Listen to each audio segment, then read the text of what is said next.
Imainaya kachankichi waikikuna panaikuna, danzakuna, tusuikuna. Muy buenas tardes. Les saludo a ustedes, ¿cómo están? Todos los bailarines, bailarinas y aquellos que están investigando todo el ámbito de la danza. Primero que nada, disculparme, puesto que el sábado, que era cuando me tocaba dar mi exposición, lamentablemente no pude estar porque me confundí en el horario y justamente en el horario que estaban dándose en la conferencia, el seminario, yo estaba bailando Diablada, ¿ya? Así es que estaba dirigiendo una comparsa enorme y eso me impidió estar presente, principalmente por mi confusión del horario que me habían mandado, que era el horario de allá del otro hemisferio, y yo no había reaccionado a aquello. Sin embargo, estoy aquí presente haciéndoles este video con mucho cariño y mucho respeto a todos aquellos quienes se interesen por ver esta exposición. Primero que nada me presento, Ñoca Cristian Guamán Cani, yo soy Cristian Guamán, soy bailarín quechua de danzas andinas, de danzas de pueblos originarios. Llevo danzando bastante cantidad de años, recorriendo el Tahuantinsuyo, en diferentes lugares de América. También soy capoeirista, por lo cual no solamente me limito a las danzas de los pueblos originarios. Y entre todos estos años he desarrollado una forma, una visión de ver la danza que me gustaría compartirles con ustedes en estos breves minutos que vamos a estar eh, compartiendo, llámese nuevamente, con, con nuestra, con nuestra exposición. Em, Sumak Kausai Danzak, la danza del buen vivir.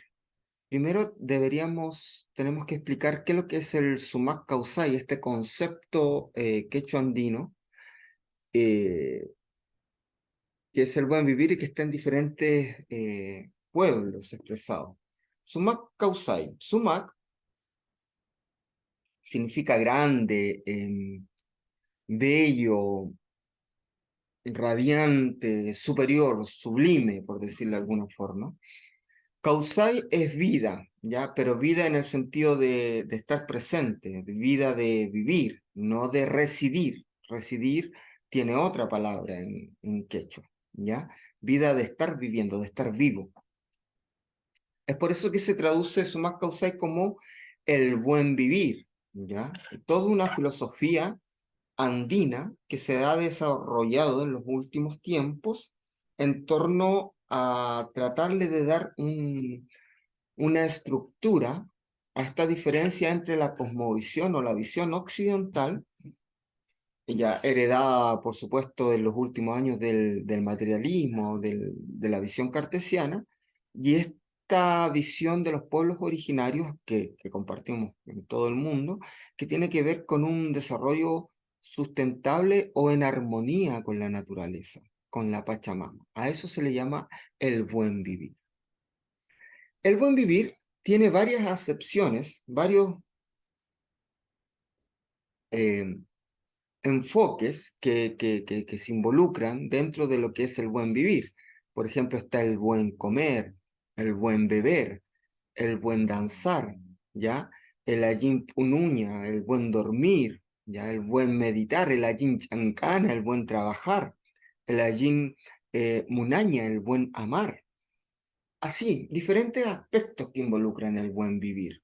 Dentro de estos aspectos, uno muy importante es el ayin tusui, ¿ya? O ayin tusuña, o achinta tusuña, que tiene que ver con el buen danzar, el buen moverse.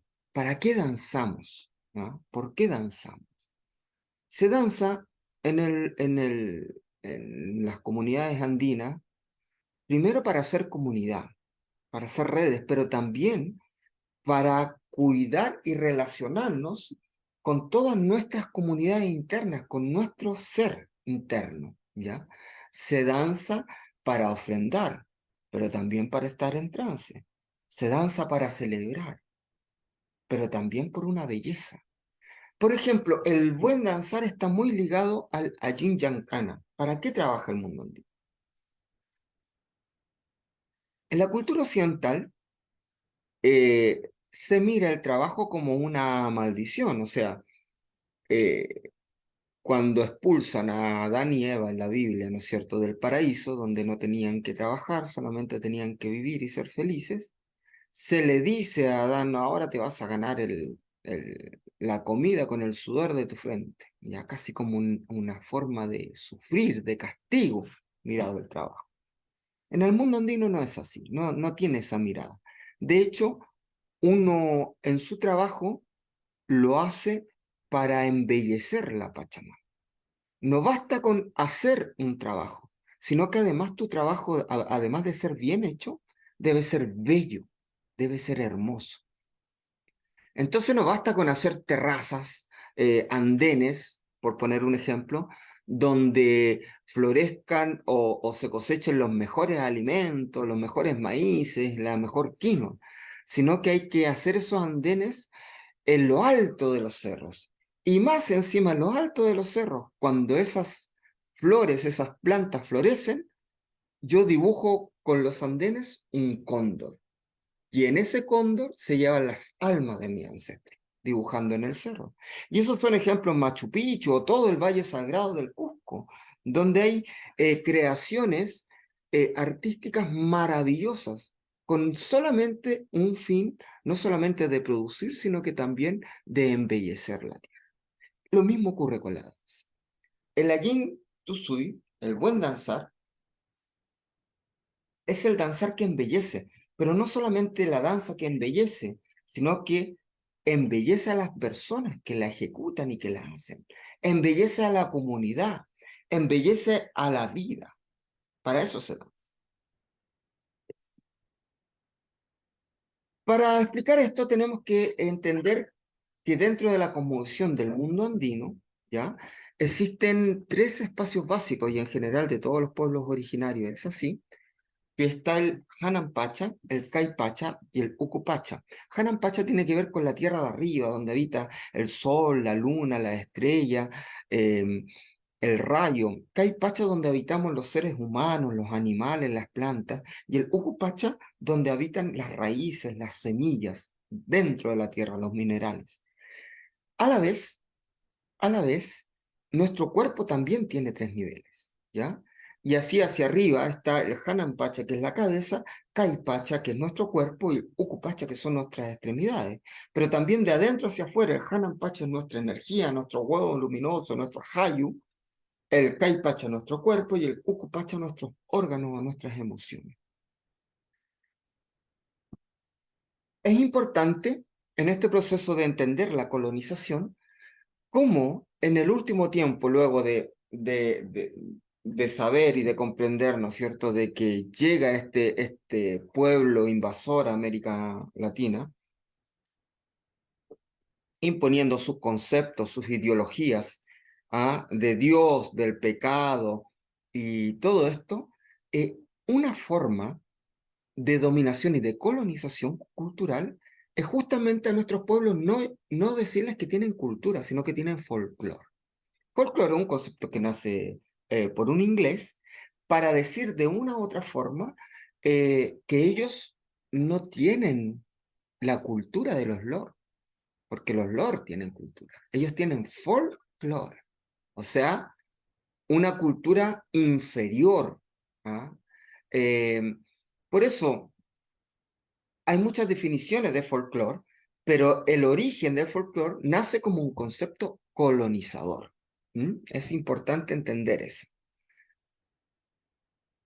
Nosotros, observando esto y observando la evolución del concepto folclore y cómo los pueblos en el mundo y sobre todo en Latinoamérica lo han tomado,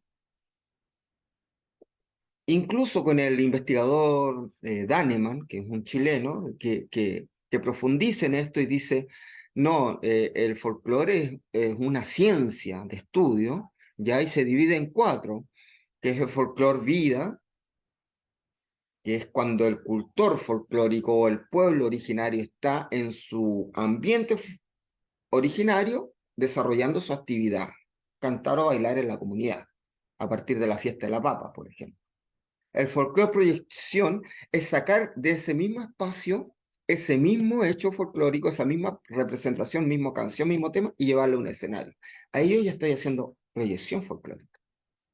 Y luego de eso viene la aplicación folclórica, o sea que ese mismo hecho folclórico, folclor vida, llevado a un escenario, que yo le impongo otras cosas para hacerlo más estético. Por ejemplo, un paso de huayno, ya que es una danza tradicional andina, que se baila así, ¿no es cierto? Que le llaman trote, y yo lo pongo mucho más estético y crezco, bailo recto y le pongo una coreografía de manitos, por ejemplo, que no se usa en las comunidades, sino que se usa el brazo, se usa un forcejeo más intenso en el huayno, porque el huayno, por ejemplo, representa la dualidad, hombre y mujer, ¿ya? Y en esa dualidad hay cierta tensión, el tinku que se llama, o cierta violencia entre los dos para producir vida. A nosotros nos parece esta visión del folclore una visión colonialista, ¿ya? Una visión desde el observador, desde afuera, que no se involucra realmente en lo que está aconteciendo en la comunidad, sino que solamente se dedica a escribir y que fue una época necesaria, pero que ahora tenemos una fuerte necesidad de descolonizar. ¿Mm? Y es por eso que nosotros en nuestras reflexiones dividimos al menos el ambiente cultural en tres grandes sectores, en tres grandes estadios. Primero en el estadio de los pueblos originarios, el estadio indígena, que tiene que ver con esta conmoción de los tres mundos, ¿ya? Y cómo se relacionan estos tres mundos y cómo las danzas y la motricidad se inserta con la relación de estos tres mundos en diferentes aspectos. Vamos a ir analizando danza por danza. Luego está las raíces criollas o mestizas que le llamamos, ¿ya? Y que tienen que ver con estas danzas híbridas que vienen de diferentes influencias y de alguna forma la reivindican un periodo histórico que tiene que ver principalmente con la época postcolonial o de la República del 1900, donde se forjan las identidades nacionales. Y muchas veces este origen criollo de las danzas tratan de apropiarse de las danzas de origen de pueblo originario. Es por eso que hablan de nuestros pueblos originarios. Nuestros pueblos originarios mapuche, nuestros pueblos originarios chilenos, ¿ya? Y así, por ejemplo, los bolivianos hablan de que la diablada, por decir algo, es boliviana, es orureña porque nace en Oruro, pero reniegan del origen quechua, ¿ah? O de las designaciones de la ñaupa, por ejemplo, la diablada. ¿Por qué? Porque lo quechua es anterior a los estados nacionales. Lo mismo ocurre con la capoeira, por ejemplo, que en Brasil es una danza americana, nace afrodescendiente, pero ellos la reivindican como una danza nacional y utilizan a los capoeiristas para ir a la guerra como un arma. ¿Mm? Podríamos hablar mucho de esto, de las diferencias y de los límites entre lo criollo y lo indígena. Y otro estadio que tiene su propia cosmovisión son los estadios de las danzas de raíz afro, donde hay directa relación con el panteón de los orishas y de todo lo que es el candomblé y la religión yoruba, ¿ya?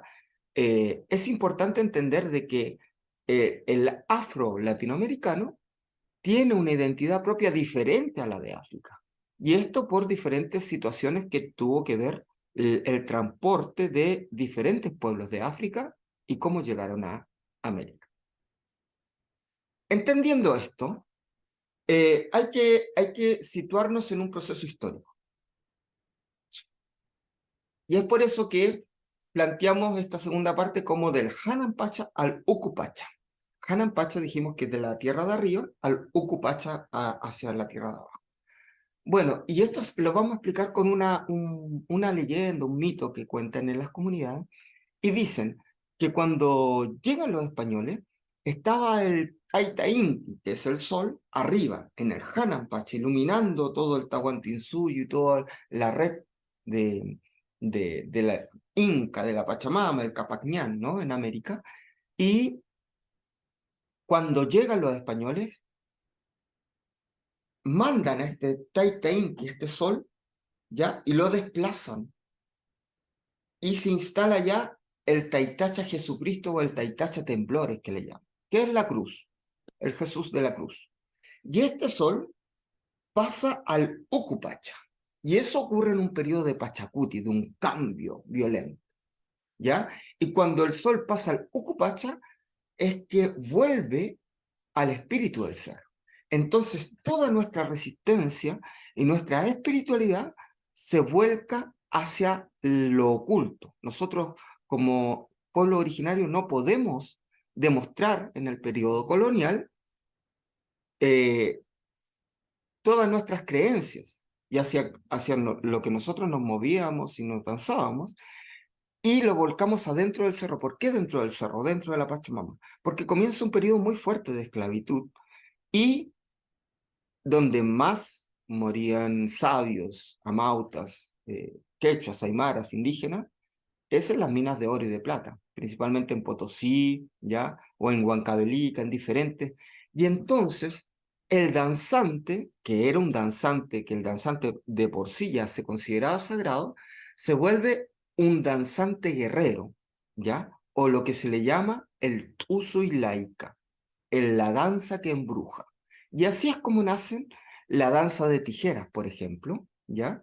Eh, que son danzantes que a la vez son ceremoniantes, los cuales se comunican con el ser. Todo esto nace a partir del movimiento Takyonjoy, ¿ya? Que es un movimiento de resistencia de las huacas y de la espiritualidad de los pueblos andinos contra el cristianismo. Y decían que las huacas, los espíritus de los cerros, andaban sueltos y se metían dentro de los seres humanos y los hacían danzar. Y ellos iban a enfrentar a los españoles les disparaban, los mataban, pero ellos seguían danzando y moviéndose como si estuvieran embrujados y luego desaparecían, porque era el espíritu del cerro que se metía dentro de los bailarines.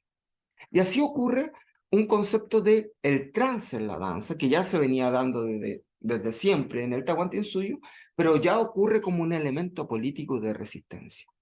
Paralelamente a esto, cae en esta época el incanato, ¿ya? Y el último Inca Yupanqui, o uno de los últimos, eh, talla una imagen de una virgen en madera y la va a dejar al templo principal de Copacabana, y es ahí, es cuando nace la famosa Virgen de Copacabana, de la cual luego después se traslada a Oruro, que su fiesta principal es el 3 de febrero, todavía la fiesta se realiza en Puno, muy grande, la fiesta de la Virgen de Copacabana, y se mueve a los días del carnaval y nace en torno al carnaval de Oruro. Pero ¿quiénes eran los que bailaban en el carnaval de Oruro? Eran justamente las personas, los quechuas y aymaras esclavos que trabajaban en las minas y que le rendían este culto al que se le llamaba el tío o el Itbu, que es el rey de la mina. ¿Ah? Y ocurre esta polarización, esta contradicción de que ellos le adoraban de alguna forma al espíritu de la mina, lo cual el cristianismo dicen que es el diablo, el Satanás, ¿no es cierto? Porque todo esto lo miraban con ojos colonizadores, y entonces surge el danza de tijeras, surge la diablada, surge los diablos sueltos, surge todo un imaginario que tiene que ver con la rebelión de los cerros, con la rebelión espiritual de las huacas. Aquí tenemos dos dibujos, que son dos dibujos antiguos, ¿ya? Cómo eran representados los danzantes eh, eh, del Tahuantinsuyo, que están impresos en cerámica, y vemos que hay una relación estrecha también con la diablada y con los símbolos de la diablada.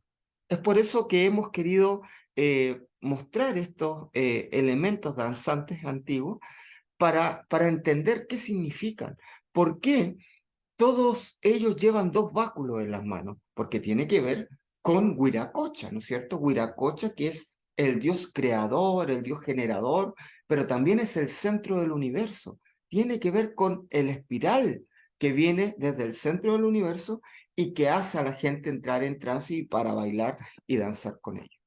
Y aquí representamos al tío, al Itbu, que también es a quien se le rinde culto en las minas, en diferentes lugares del Tahuantinsuyo, y que es representado como un diablo, un Satanás, ¿no? Y que tiene las diferentes partes de la diablada.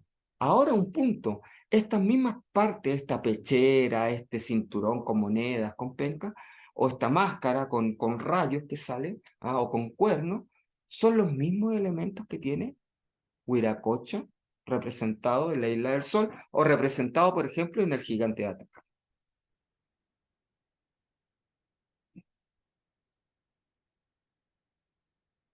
A la vez, queremos hablar de el caporal. El caporal nace con los hermanos Estrada, eso está documentado, ¿no es cierto? Dos hermanos paseños que comienzan a hacer esta danza del caporal. Sin embargo, ellos venían de otras danzas, ¿no es cierto? De los negritos, de la tuntuna. Y lo que hacen en realidad es adaptar un personaje de la tuntuna, que era el castigador, que era el colonizador, y lo hacen danzar en una sola figura, ¿ya? Entonces, el caporal la danza del caporal pasa por un periodo de blanqueamiento, ¿ya? Y pasa por un punto como que asume valores patriarcales, el machismo, el hombre que va con el látigo golpeando, ¿no es cierto? Y el caporal de alguna forma se elitiza. Y actualmente el caporal, bailar caporal, es un símbolo de poder. De hecho, vemos aquí en la PPT un personaje que es un ministro, ya que le llamaban el ministro caporal. ¿Por qué? Porque ser guía o ser presidente de una agrupación de caporal en Bolivia y en Chile también cada vez va teniendo eh, más roce social que se utiliza para un roce político. Sin embargo, dentro del mismo caporal hay un choque de, de diferentes roles de género. ¿Ah? Entonces en el caporal primero empiezan a bailar solamente hombres y después se integran las mujeres, pero se integran las mujeres de una forma de polleritas cortas, eh, un símbolo de feminidad, pero de una feminidad desde un enfoque justamente de un estereotipo de mujer, ¿no es cierto? Sensual, eh, eh, más suave, ¿no es cierto? Y entonces dentro de las mismas mujeres empiezan a cuestionarse este rol y empiezan a bailar mujeres en posiciones de hombre. ¿Ah? Y así es como se crean las figuras de la macha y la machona o la machita. Y paralelamente, en las figuras femeninas del caporal, la pollera empieza cada vez a acortarse más, cada vez más corta. Entonces, man- mantienen roles de género y se liberan de alguna u otra forma o se eh, descartan de sus orígenes indígenas, de los pueblos originarios. Porque el sambo caporal viene de la tuntunada y antes viene de ritmos cochabambinos. No tiene mucho que ver con los ritmos afro. Crean una historia y una justificación, una leyenda, un mito, que eran los afros que venían esclavos con las cadenas y el ritmo, pero la verdad es que no tiene mucho que ver con eso, ni desde la estética ni desde lo afro. De hecho, el pantalón abombachado que usa el caporal, que surge el caporal en los años 80, anterior se crea en los años 70, viene de la influencia de los catimbanos o de los argentinos, de todo este movimiento revolucionario de los años 70, como figura del Che Guevara. Por eso usan estos pantalones abombachados. ¿M?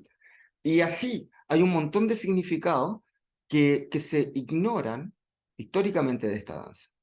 ¿Por qué les planteaba el caporal? ¿Ya? con estas dos danzas porque justamente la historia que creamos, la obra de danza de teatro llamada Sumak Kausai Tusui, eh, toma esta historia, ¿ya? Toma esta historia de una chica que está en un carnaval, el carnaval de Arica, que actualmente acá en Chile es el carnaval más grande que hay, donde hay más comparsas de caporales, y toma estos valores del caporal, que siempre es llamarse, decirse que somos las mejores bailarinas, que tenemos la mejor fuerza, que vamos a ganar, ya porque se está produciendo todo esto de la competencia, y son todos estos valores colonialista, que tiene la danza actualmente, las danzas andinas callejeras, que tener la mejor banda, que tener el mejor traje, que sacar la mejor fiesta, en fin, un sentido de competencia donde todo vale, muchas veces. Y donde vemos que los valores andinos se van perdiendo y la raíz de los pueblos originarios se va perdiendo en aquello. Y entonces está esta chica ensayando, sacando el mejor paso, y ocurre que en el Morro de Arica, y ocurre que la toma a la guía el espíritu del ser, el espíritu del Apu Morro de Arica, y la lleva por un viaje de los diferentes cerros de el Collasuyo, desde Huancavelica hasta el Rucapillán, el volcán Villarrica que le llaman, donde en cada cerro se le enseña un paso que tiene que ver con aquello que le pagaban los antiguos a esos cerros. Por ejemplo, en el Yuyeyacu, donde encontraron diferentes momias de niños, se sabe que era un pago al agua. O aquí el Cerro del Plomo. ¿M? Y esa obra la creamos justamente con estas compañías internacionales de diferentes pueblos, conversando y dialogando sobre qué significado tiene la danza y cuál es la forma en estos momentos de descolonizar.